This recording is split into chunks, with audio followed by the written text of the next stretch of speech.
Frères et sœurs, madame, messieurs, mes chers amis internautes, bonjour et bienvenue à l'église protestante évangélique Philadelphie. Ici votre bien-aimé, pasteur Célestin Zouga. Je me réjouis toujours de partager la parole de Dieu avec vous, mes chers amis internautes. Nous commençons aujourd'hui une nouvelle série de messages sur les promesses et la puissance de la résurrection, mes bien-aimés. Et le titre de notre message d'aujourd'hui est affiché à l'écran. Prenez courage, mon frère, ma soeur, Jésus est avec vous. Ce titre est tiré de l'une des promesses phares de Jésus avant sa résurrection, en Jean chapitre 14, verset 18, où Jésus a dit à ses disciples que « Je ne vous laisserai pas seuls comme des orphelins, je reviendrai auprès de vous, mes bien-aimés. » Alors, quel était le contexte de cette promesse, mes bien-aimés? Notre premier point répond à cette question. Point numéro 1, sans Jésus, votre avenir est incertain, mon frère, ma soeur. Sans Jésus, mon avenir également est incertain. Mes chers amis, les bonnes choses ont une fin. C'est le cas de Jésus et ses disciples. Après 3 années de ministère et d'excellentes aventures vécues ensemble avec ses disciples, une nuit, mes bien-aimés, Jésus rassemble ses 12 disciples et leur donne un long discours d'adieu dans lequel il annonce la fin de son ministère terrestre et son prochain départ vers son Père. Waouh! Frères et sœurs, mes chers amis internautes, alors que les disciples étaient troublés et consternés d'entendre la fin de leurs aventures communes avec le Maître, Jésus fait plusieurs annonces ou promesses pour les consoler, mes bien-aimés, dont celle qui fait l'objet du titre de notre message aujourd'hui. Je ne vous laisserai pas seuls comme des orphelins, je reviendrai auprès de vous. D'après Jean chapitre 14, verset 18, mes bien-aimés. Ensuite, Jésus leur donne également des instructions visant à les aider à persévérer dans la foi et dans la mission pour laquelle il les a appelés, mes bien-aimés dans le Seigneur. Ce discours commence au chapitre 13 de l'évangile selon Jean et se termine sur la prière sacerdotale de Jésus en Jean chapitre 17, mes chers amis internautes. Frères et sœurs, lorsqu'un maître comme Jésus annonce à ses disciples qu'il s'en va, il y a forcément de la tristesse dans le rang de ses disciples parce que tout au long de son ministère, Jésus a pris soin d'eux, mes bien-aimés dans le Seigneur. En effet, pendant les 3 années du ministère de Jésus, les disciples ont vécu une aventure extraordinaire avec Jésus. Ils ont vu des morts ressusciter. Ils ont vu des malades guérir. Ils ont vu des aveugles voir, mes bien-aimés. Ils ont vu Jésus multiplier le pain qu'ils ont mangé, mes bien-aimés. Ils ont vu la tempête apaisée et bien d'autres miracles, sans compter la foule qui les suivait partout à cause des miracles que Jésus accomplissait dans la vie de ses contemporains, mes chers amis internautes. Mais voilà, brusquement, une nuit, Jésus qui leur dit en Jean chapitre 13, verset 33 que « Mes petits enfants, je suis pour peu de temps encore avec vous. Vous me chercherez et comme j'ai dit aux Juifs, vous ne pouvez venir où je vais. Je vous le dis aussi maintenant. » Waouh, mes bien-aimés! La tristesse s'empara de tous les disciples qui allaient désormais rester sans leur maître, mes chers amis internautes. Alors, quel avenir pour eux parce que le maître s'en va, mes bien-aimés. Les questions à Jésus vont se multiplier après cette déclaration. Les 2 premières questions étaient celles de Pierre qui a dit à Jésus en Jean chapitre 13, verset 36 que « Seigneur, où vas-tu » Jésus répondit « Tu ne peux pas maintenant me suivre où je vais, mais tu me suivras plus tard, Pierre. » Seigneur, lui dit encore Pierre, pourquoi ne puis-je pas te suivre maintenant? Pierre ne veut pas demain, aujourd'hui même, mes bien-aimés. Je donnerai ma vie pour toi, Seigneur. Jésus répondit à Pierre, tu donneras ta vie pour moi, Pierre? En vérité, je te le dis, le coq ne chantera pas que tu ne m'aies régné 3 fois, mon cher Pierre. Mes chers amis internautes, frères et sœurs, les disciples vivaient cette annonce du départ de Jésus comme un abandon, même s'ils étaient préparés pour cet événement à travers les multiples enseignements de Jésus. C'est donc dans un contexte d'incertitude de l'avenir des disciples lié à l'annonce du départ de Jésus vers son Père que les disciples vont multiplier des questions à Jésus. Mes chers amis, les disciples de Jésus étaient troublés et angoissés parce que leur avenir allait devenir incertain à cause du départ de Jésus. Certains étaient pécheurs, ils ont tout quitté pour suivre Jésus. Qu'est-ce qu'ils allaient devenir après Jésus, mes chers amis internautes? Autrement dit, sans Jésus, mes bien-aimés, leur avenir deviendrait incertain, mes chers amis internautes. Aujourd'hui encore, ce message reste une vérité absolue. Sans Jésus, notre avenir devient aussi incertain dans un monde où personne ne sait ce qui peut arriver ce soir ou demain dans notre pays, dans notre quartier, dans notre société et même dans notre famille, mes chers amis internautes. Mon frère, ma soeur, peut-être que vous êtes actuellement troublé et angoissé à cause de l'incertitude de votre avenir, mes bien-aimés, de l'incertitude de l'avenir de vos enfants, de l'incertitude de l'avenir de votre société, de l'incertitude de l'avenir de votre église ou de votre projet. Et vous êtes en train de multiplier des questions comme les disciples. Cette promesse de Jésus en Jean chapitre 14 est aussi pour vous, mes chers amis internautes. Jésus a dit en Jean chapitre 14 à partir du verset 1er, mes bien-aimés, que votre cœur ne se trouble point. Croyez en Dieu et croyez en moi, Jésus. Ou encore, ayez foi en Dieu et ayez foi en moi, Jésus. Mes bien-aimés, il y a plusieurs demeures dans la maison de mon Père. Si cela n'était pas, je vous l'aurais dit. Je vais vous préparer une place, mes chers amis internautes. Jésus était en train de les rassurer de leur avenir. Et lorsque je m'en serai allé et que je vous aurai préparé une place, je reviendrai et je vous prendrai avec moi afin que là où je suis, que vous y soyez aussi, mes chers amis internautes. Voilà, mes bien-aimés, le message de Jésus aux disciples troublés. Mes chers amis internautes, il y a de l'espérance en Jésus. Jésus poursuit son discours au verset 4. Il dit ceci, mes bien-aimés, vous savez où je vais et vous en savez les chemins.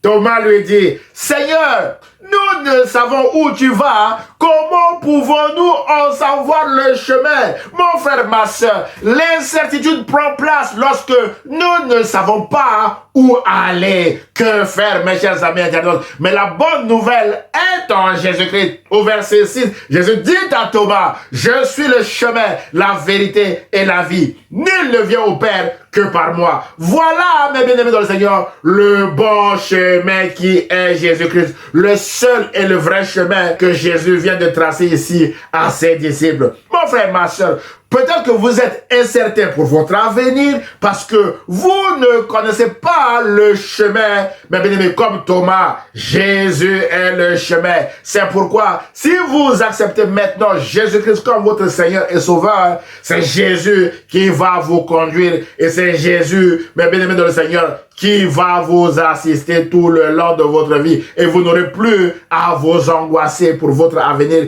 parce que Jésus a dit, je suis le chemin, la vérité et la vie et je ne vous laisserai pas seul comme des orphelins. Je reviendrai auprès de vous. Mon frère, ma soeur, en Jésus-Christ, vous n'êtes pas des orphelins, mes chers amis internautes. Jésus-Christ est avec vous. Mon frère, ma soeur, vous ne serez jamais seul face à votre avenir si vous marchez avec Jésus. Parce que Jésus a dit en Matthieu chapitre 28, verset 20 que je suis avec vous tous les jours jusqu'à la fin du monde, mes chers amis internautes. C'est ce que nous allons voir maintenant dans le deuxième et dernier point de ce message.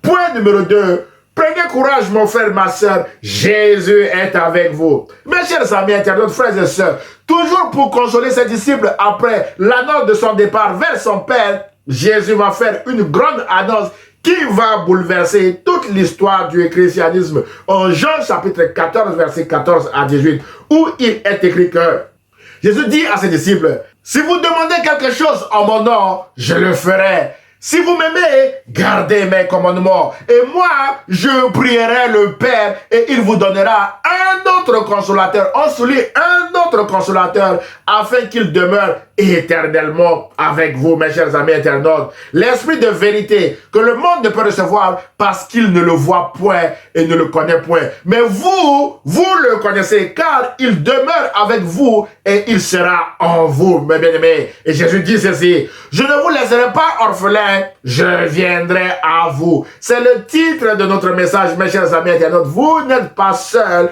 prenez courage, Jésus est avec vous. Mes chers amis internautes, Après cette annonce, l'histoire confirme que 10 jours après son ascension, le consolateur ou le Saint-Esprit promis par Jésus est venu et il a bouleversé la vie et le ministère des disciples de Jésus. Aujourd'hui encore, ce consolateur est là pour vous et moi et il veut aussi bouleverser notre vie, mes chers amis éternels. Alors, laissez le Saint-Esprit entrer en vous, mes chers amis éternels, en acceptant Jésus-Christ comme votre Seigneur et Sauveur, mes chers amis.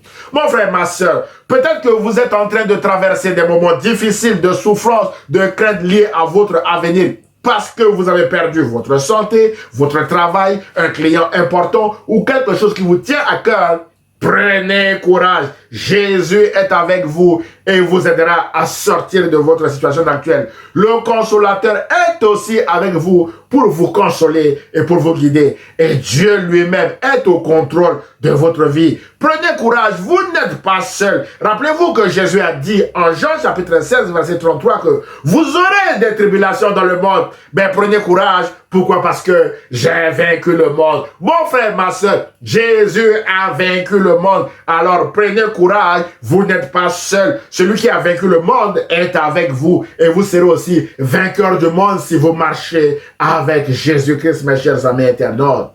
Mes chers amis, toujours au titre des promesses liées à son départ, Jésus a dit en Jean chapitre 14, verset 14 que si vous demandez quelque chose en mon nom, je le ferai. Alors, demandez à Jésus ce qui vous tient à cœur en brandissant cette promesse, en réclamant cette promesse dans vos prières, mes chers amis. Pendant votre temps d'attente, gardez une bonne attitude en allant à l'église, en priant avec des frères et sœurs, en méditant sa parole pour nourrir votre foi et en persévérant dans la prière chez vous aussi, mes chers amis internautes. C'est ainsi que vous verrez s'accomplir les promesses de Jésus dans votre vie. Mon frère, ma soeur, ce sera votre obéissance à Jésus qui fera de vous un disciple à part entière et vous ouvrira la porte à votre miracle. Rappelez-vous que Jésus a aussi dit en Jean chapitre 14, verset 15 que si vous m'aimez, gardez mes commandements. Et en Jean chapitre 15, verset 14, que vous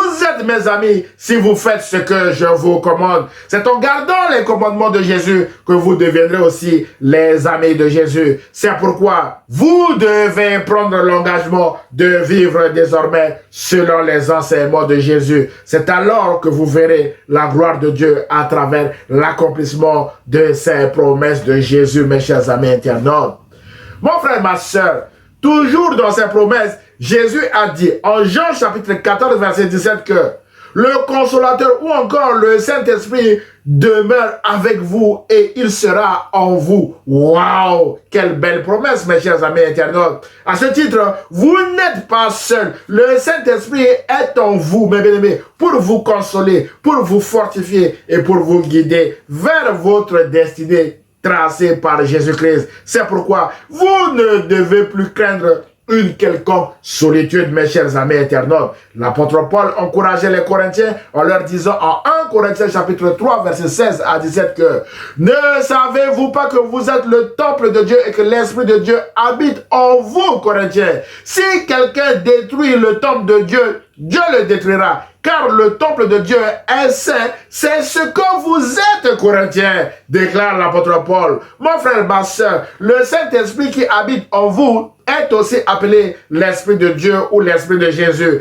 À ce titre, vous êtes aussi le temple de Dieu, bébé. La Bible dit que si quelqu'un détruit le temple de Dieu, Dieu le détruira. Car le temple de Dieu est saint et c'est ce que vous êtes aussi actuellement, mon frère, ma soeur. C'est pourquoi vous ne devez plus craindre une attaque soudaine de l'ennemi parce que Dieu combat pour vous, mes chers amis internautes. David déclare dans son psaume 27, mes bien-aimés, à partir du premier verset que l'Éternel est ma lumière et mon salut. De qui aurais-je crainte? L'Éternel est le soutien de ma vie. De qui aurais-je peur? Quand les méchants s'avancent contre moi, David, pour dévorer ma chair, ce sont mes persécuteurs et mes ennemis qui chancellent et tombent. Si une armée se compait contre moi, David, mon cœur n'aurait aucune crainte. Si une guerre s'élevait contre moi, je serais malgré cela plein de confiance. On souligne confiance. La confiance, c'est la foi. Et David dit ceci, je demande à l'Éternel, une chose que je désire ardemment. Je voudrais habiter toute ma vie dans la maison de l'Éternel pour contempler la magnificence de l'Éternel et pour admirer son temple. Waouh! Car il me protégera dans son tabernacle au jour du malheur et il me cachera sous l'abri de sa tente. Il m'élèvera sur un rocher, déclare David. Mon frère, ma soeur, courage, vous n'êtes pas seul. Jésus est avec vous et c'est lui qui vous protégera dans son tabernacle au jour du malheur. C'est Jésus qui vous cachera sous l'abri de sa tente et les flèches de l'ennemi ne pourront point vous atteindre, mes chers amis internautes. Voilà le message que le Seigneur avait mis sur mon cœur, mes bien-aimés dans le Seigneur. En conclusion de notre message d'aujourd'hui, mon frère, ma soeur, peut-être que vous vous sentez actuellement seul face à vos Goliaths, seul face à vos problèmes ou vos difficultés. Prenez courage parce que vous n'êtes pas seul. Dieu est avec vous. Mes bien-aimés dans le Seigneur, Jésus est avec vous. Jésus a dit en Jean chapitre 14 verset 18 que je ne vous laisserai pas seul comme des orphelins. Je reviendrai auprès de vous.